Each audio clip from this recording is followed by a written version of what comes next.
And now, another tale well calculated to keep you in suspense. Time on My Hands by Walter Black.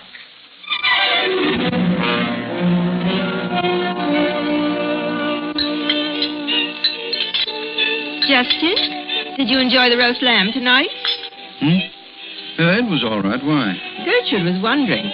She noticed you were frowning at the table. None of her business if I was. State of the world's enough to make anyone frown. Yes, dear, I know. And tell Gertrude and tell her to mind her own business. Justin! Why, she's been with us almost 24 years. Besides, she's a gem, and you know it. She knows it, too. That's the trouble. Well, dear, after all, this is 1939. You don't find cooks like Gertrude growing on trees. Just climbing on them, huh? What, dear? Nothing, Emily. Nothing. Time for the news. And with the gray-clad Wehrmacht poised on our eastern borders tonight, Poland is a country steeled for the worst. In Paris and London, the mood is grim. The communique is terse, and in some cases non-existent. One informed source said that Prime Ministers Chamberlain and Daladier are considering a hurried flight to Berchtesgaden with personal appeals to Chancellor Hitler, but this could not be confirmed. Oh, how awful. Will there be a war, Justin? Of course. I don't think Roosevelt can keep us out of it either. Sooner or later, we'll be in it. If only that Hitler would listen to reason. You met him, my dear. Does he strike you as the kind of person who would listen to reason? No. But then it was so many years ago. We didn't really know him. You only have to meet the fellow once to know enough not to trust him. How many times have I tried to tell people, the man's a lunatic. You can't do business with him. Destroy him before he destroys us. How many times have I said that, Emily? Many times, dear. Yes, and I've gotten the same reaction I get from you. Nice, gentle pats on the back. Somewhere along the way, you think someone would have had the sense to blow the man's brains out. You'd have saved the world a lot of grief. Well, dear, even if someone had killed him, wouldn't there have been someone else? Perhaps. But remember one thing, Emily. In his own evil way, Hitler's a genius. And geniuses are few and far between.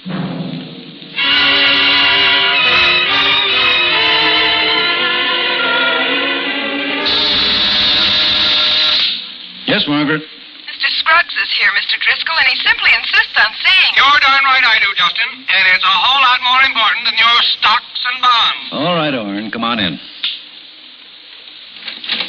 I've done it, Just. This is going to curl your hair. Another invention, Orrin? Now, don't say it like that. Well, you'll forgive me if I don't jump up and down with glee. I've been contributing to your inventions for a quarter of a century without one Now, single... don't play the big financier with me, Just Driscoll. When we were boys back in Glen Falls, we took an oath to help each other no matter what, didn't we? Oh, sure. It's been a little one-sided so far, though. Well, this'll balance the books all right. I'm going to make you a rich man, a richer man. Get to the point. I'm busy. I've perfected a time machine. And I hope it's not... You what? Perfected a time machine.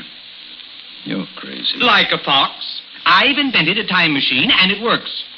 You know what that means, Joss? I've broken through the fourth dimension. Well, don't just sit there.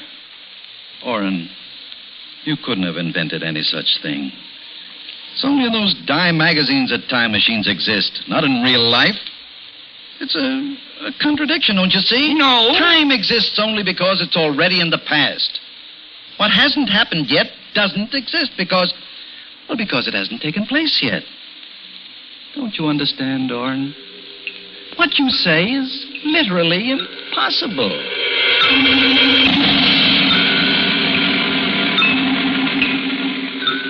Emily, I'm still staggered. Can you imagine what it was like to see the contraption actually work? Time and time again? It was like being present at the dawn of a new era. It must have been very interesting, dear. How's Millie? Huh? Oh, all right, I guess. I only saw her for a moment, but Emily, imagine the sheer magnitude of the discovery. Oh, I do, dear. Don't you get it? It works. I went out there to Staten Island just to humor Orrin. I didn't believe it for a second. How could I? And I've come away a complete convert. It's... staggering. Exactly. Listen, he took their old retriever. You remember Rex? and put some kind of contraption on them and set the controls for exactly 11 years in the past. Threw the switch and the whole kit and caboodle just faded out. Then he reversed the switch and it faded back in again. Just like that. Only get this, Emily. It wasn't Rex. Or rather, it wasn't 11-year-old Rex anymore. It was a little 6-week-old puppy. How sweet. So then Orange set the controls for exactly 11 years in the future. Threw the switch and poof, the puppy faded out. But this time when he brought him back, it was old Rex again. And none the worse for wear either. Absolutely staggering.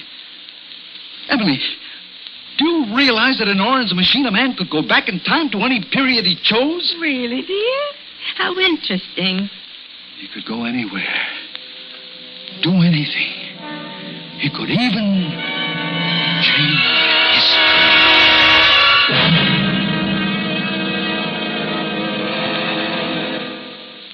In just a moment, we will return for the second act of Suspense.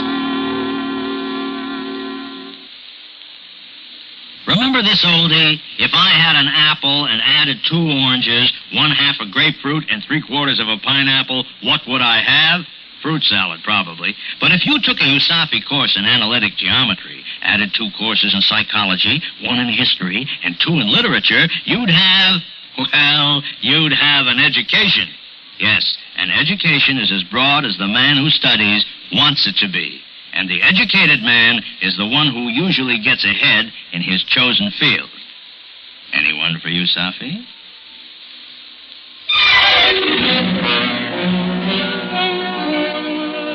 Now, let me get this straight. You think you can go back 30, 35 years, knock off Adolf Hitler, and then come back to 1939 just like that? Why not? What makes you think you could commit murder? Killing Hitler wouldn't be murder, Orrin. He needs killing for the sake of the whole world. Think of it, Orrin. A world without fear. Yes, sounds real peaceful. But it might be kind of dangerous, just tinkering with history. Ever think of that? Certainly. Look, the only way Hitler's ever impinged his own impression on others is through evil, right? I'll only be eradicating the evil. And if it changes people's lives, it'll be for the better. What about Emily? What about her? Well, I can hear her right now when you tell her. She'll either put you right to bed and call your doctor, or else she'll get your butler to strap you down and call the nearest psychiatrist.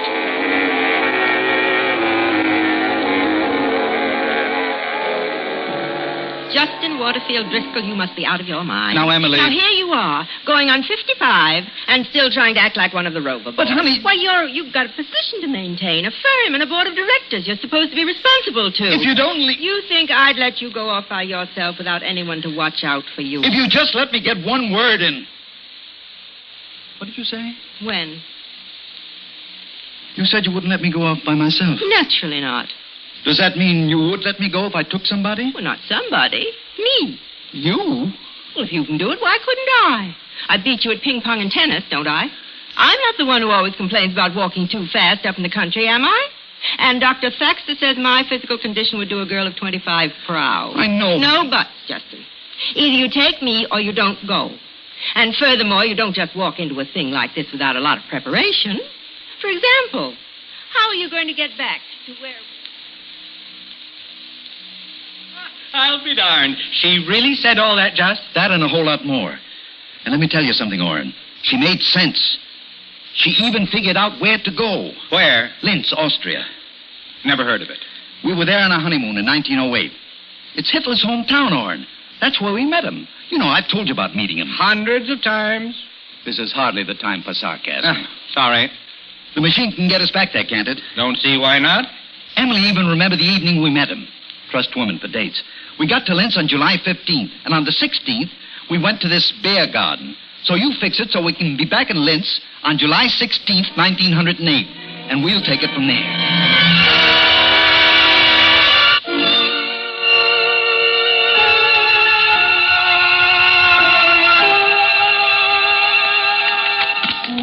All right. All right now, just about ready. When I throw the switch, you'll be in Linz, Austria. And it'll be sometime late in the morning of July 16th, 1908. Right. I'm giving you 24 hours, and that's all. Tomorrow morning, I'll reverse the switch and bring you back. Right. Now, remember, Just, you'll be 23, and, M? I'll be 21. Uh-huh.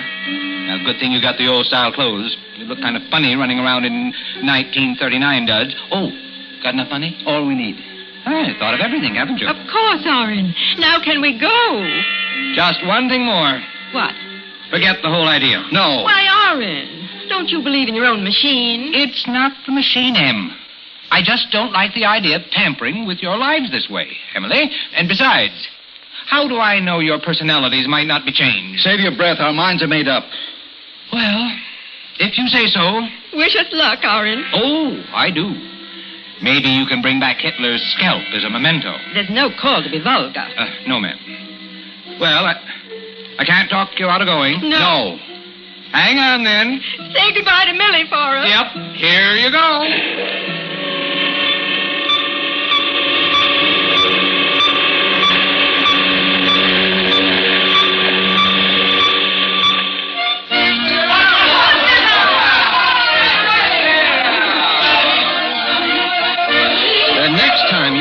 Talk about that ratskeller back on 3rd Avenue. You can tell them all about the real thing now, can't you, darling? I certainly can. Oh, isn't this quaint? The atmosphere is so heavy you could cut it with a knife. And the women, Just. Did you ever see so many fat ones? Well, it must be all that Wiener Schnitzel and Hasenpfeffer they eat. Mm-hmm. Justin? Yeah. Yes, my love? Do you think they all know we're newlyweds? Well, I think all the men are jealous of me, and all the housefrows are envious of you. That's what I think. Justin, dear. Yes, my love? I like being Mrs. Driscoll. Well, I love you, Mrs. Driscoll. Come here. Not here, Justin. Why not? I've got the prettiest bride in the world, and if I want to kiss her in a beer garden, who's to stop? People do not need an entire table. What? Oh, you wish to join us?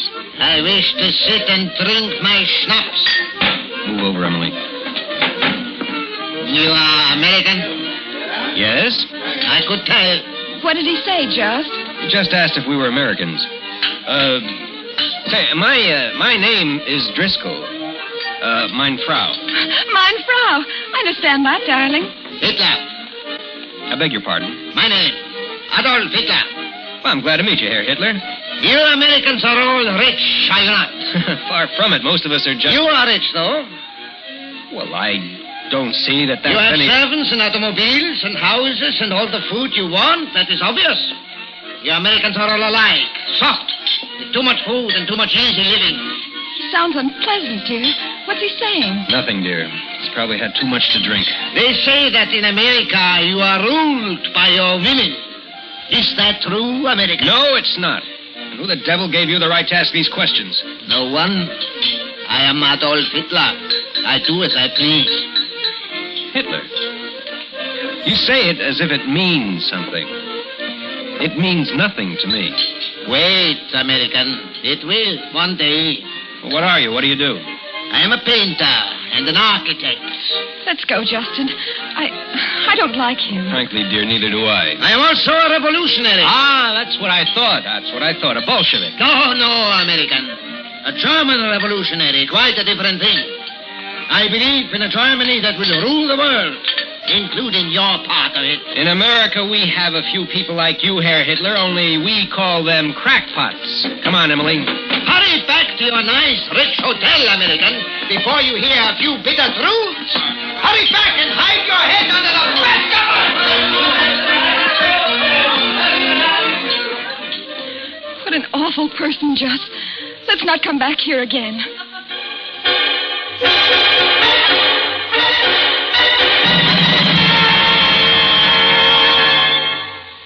In just a moment, we will return for the concluding act of Suspense. For centuries, the word ahoy has been an indispensable part of the mariner's vocabulary. It's an attention-getting hail and a nautical hello, generally heard with interest and sometimes pleasure.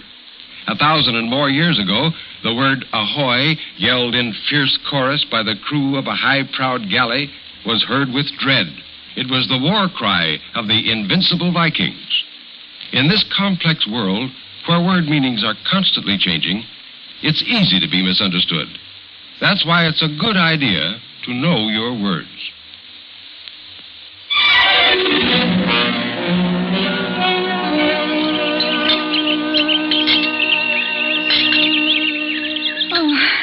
Isn't eating breakfast out here heavenly, darling? They ought to have sidewalk cafes all over New York. I wonder why they don't. Well, with all the automobiles on the streets, you'd choke to death on the fumes.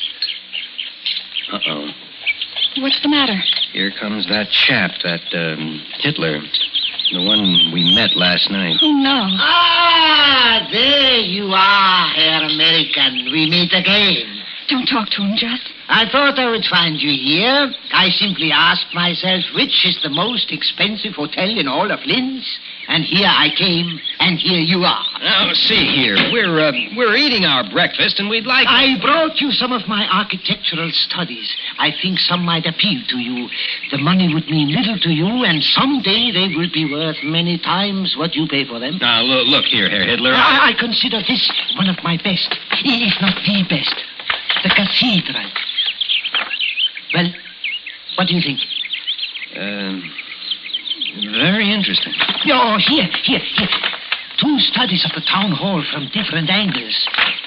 And here, Vienna, the chancellery. And here's another one of Vienna, the emperor's residence. Which do you like the best? None of them. Oh, you are angry about what I said last night. Very well, I take no offense. You see, American, I am fair-minded. Now, which do you wish to buy? I will be very reasonable. None of them. And as for the bitter truth, I don't think you have any talent at all. I wouldn't give you one penny for the whole lot. Very well, American. Today, it is your turn. One day soon, it will be mine. Today, you sneer at me. Tomorrow, you will be begging for mercy. You and all the others. Now, get out before I throw you out. What makes you so brave, American? Money? One day, I shall control more money than you ever dreamed of. Power! One day, I shall be the most powerful man in the world. And when that day comes, you and your kind will be crushed. Like that. American pig! I spit on you! Just. I leave you to your soft life, American pig. Enjoy it while you can. Our day is coming. What was he screaming about, Just? Never mind. He's mad as a hatter. Forget him. Waiter, more coffee. Not for me, Justin. That dreadful man's absolutely ruined my whole morning for me. Now, don't worry, darling. We'll never see him again.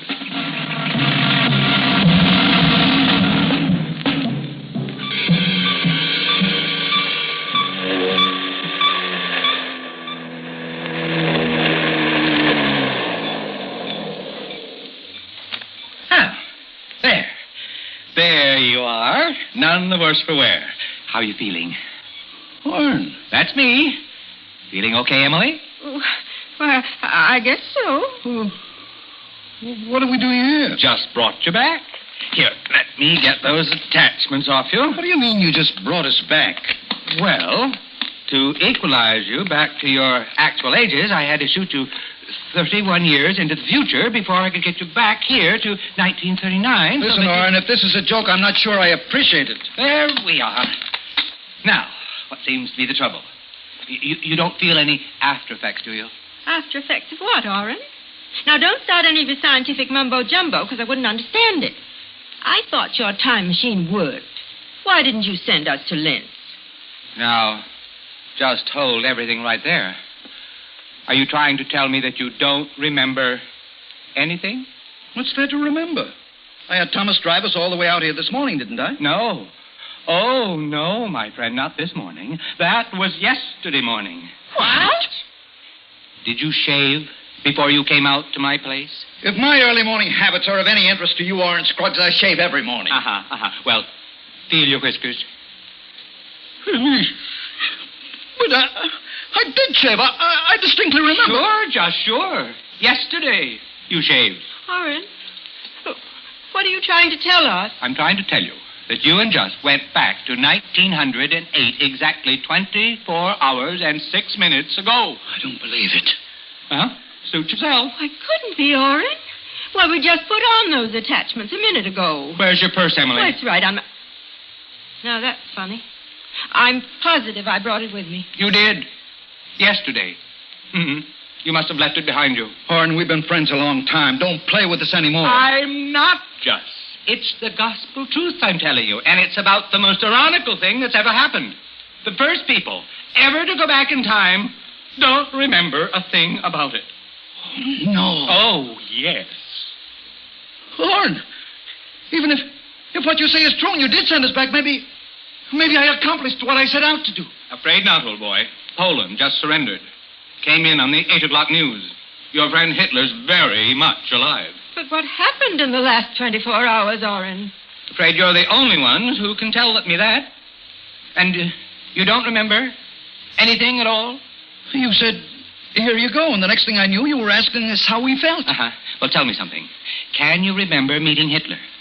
Talking to him? Well, I remember it very well because he was such a dreadful little man. But it was so long ago, Oren. So many years. We saw him twice. At the beer garden in front of our hotel the next morning. But you know all that, Oren. I've told you that. Yes, hundreds of times. I was just seeing if maybe I could jog your memories of the past 24 hours. But I guess it's no use. Now what? Nothing. Couldn't you send me back alone? Probably could, but I won't. Like I said before, I don't like tampering with people or history either. Besides, I guess it just wasn't fated to be. What do you mean? Well, can you imagine just killing anyone? Of course not. At least, well, I don't think I could. Uh-huh. Well, there you are. Maybe your subconscious was what kept you from remembering. Or maybe it was the machine. It doesn't really matter. But it does prove one thing. Even a time machine can't change a man's character. Oh, you had a good idea, Joss. Crazy, but sometimes they're the best. Only trouble is, you picked the wrong fellow to do the dirty work.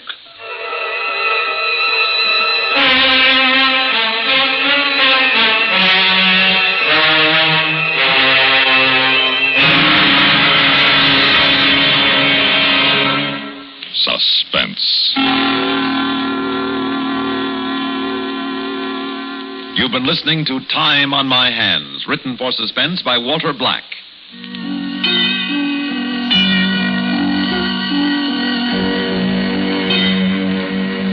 Heard in tonight's story were Vera Allen and Santos Ortega as Emily and Justin Driscoll, Marion Russell and Bill Lipton as the Driscolls on their honeymoon, Ted Osborne as Orrin Scroggs, and Bob Dryden as Adolf Hitler.